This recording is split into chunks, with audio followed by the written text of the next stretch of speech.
हर हर महादेव। आज के हमारे इस वीडियो में आप श्रवण करेंगे सोमवार व्रत कथा। प्रेम से बोलिए गौरी शंकर भगवान की जय।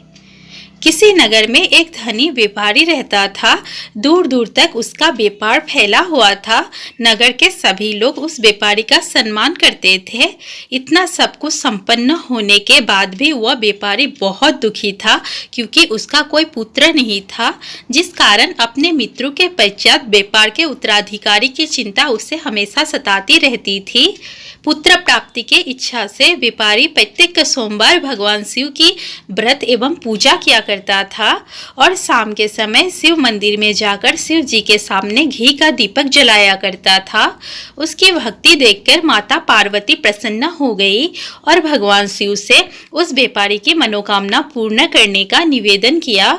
भगवान शिव बोले, इस संसार में सबको उसके कर्म के अनुसार फल की प्राप्ति होती है। जो प्राणी जैसा कर्म करते हैं उन्हें वैसा ही फल प्राप्त होता है। शिव जी द्वारा समझाने के बावजूद भी मां पार्वती नहीं मानी और उस व्यापारी की मनोकामना पूर्ति हेतु वे शिव जी से बार बार अनुरोध करती रही। आखिर माता के आग्रह को देखकर भगवान भोलेनाथ को उस व्यापारी को पुत्र प्राप्ति का वरदान देना पड़ा।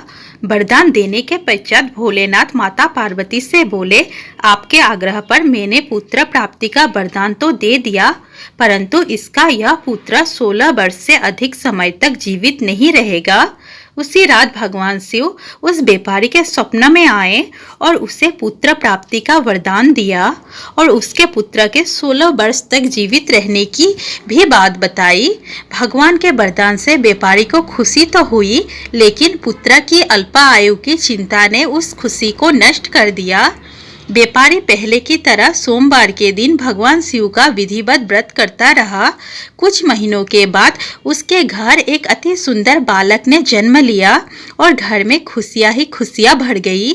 बहुत धूमधाम से पुत्र का जन्म का समारोह मनाया गया, परंतु व्यापारी को पुत्र जन्म की अधिक खुशी नहीं हुई, क्योंकि उसे पुत्र की अल्पायु का रहस्य का पता था। जब पुत्र 12 वर्ष का हुआ तो व्यापारी ने उसे उसके मामा के साथ पढ़ने के लिए वाराणसी भेज दिया। लड़का अपने मामा के साथ शिक्षा प्राप्ति हेतु चल दिया। रास्ते में जहाँ भी मामा भांजे विश्राम हेतु रुकते, वहीं यज्ञ कराते और ब्राह्मणों को भोजन कराते। लंबी यात्रा के बाद मामा भांजे एक नगर में पहुँचे। उस दिन नगर के राजा की कन्या का विवाह था, जिस कारण पूरे नगर को सजाया गया था।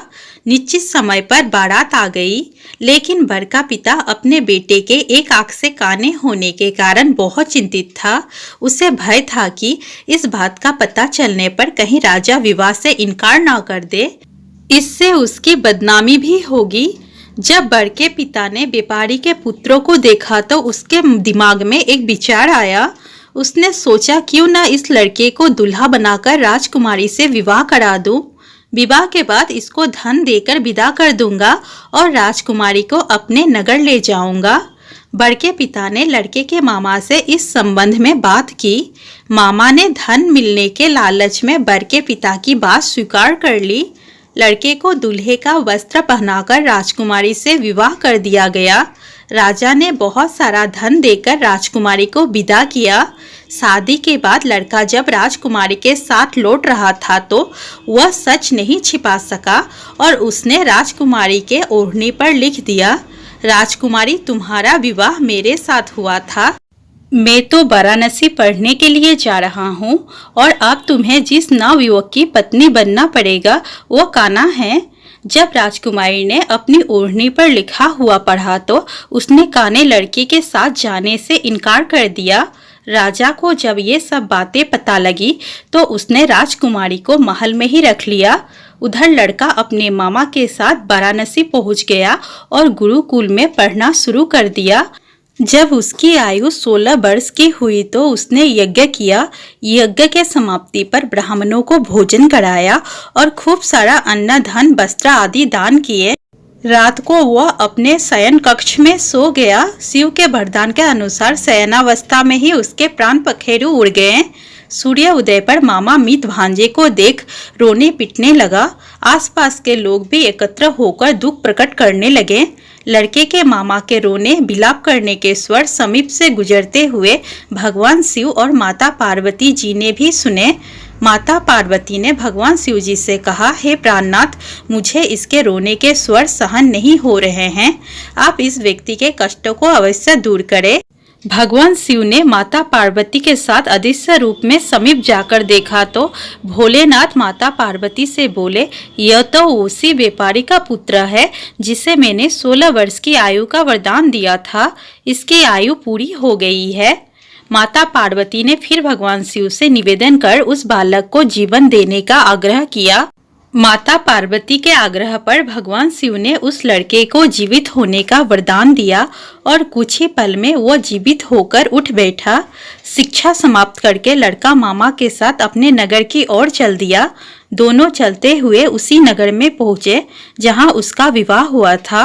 उस नगर में भी यज्ञ का आयोजन किया।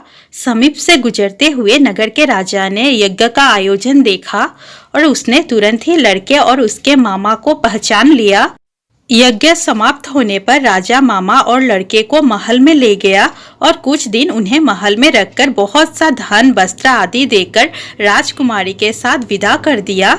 इधर भूखे प्यासे रहकर व्यापारी और उसकी पत्नी बेटे की प्रतीक्षा कर रहे थे। उन्होंने प्रतिज्ञा कर रखी थी कि यदि उन्हें अपने बेटे के मृत्यु का समाचार मिला तो दोनों अपने प्राण त्याग कर देंगे। परंतु जैसे ही उसने बेटे के जीवित वापस लौटने का समाचार सुना तो वह बहुत ही प्रसन्न हुआ। वह अपनी पत्नी और मित्रों के साथ नगर के द्वार पर जा पहुंचा। अपने बेटे के विवाह का समाचार सुनकर पुत्रवधू राजकुमारी को देखकर उसकी खुशी का ठिकाना ना रहा। उसी रात भगवान शिव ने व्यापारी के स्वप्न में आकर कहा, हे श्रेष्ठ, मैं तेरे सोमवार के व्रत करने और व्रत कथा सुनने से प्रसन्न होकर तेरे पुत्रों को लंबी आयु प्रदान की है। पुत्र की लंबी आयु जानकर व्यापारी बहुत प्रसन्न हुआ। शिव भक्त होने तथा सोमवार का व्रत करने से व्यापारी की सभी मनोकामनाएं पूर्ण हुई।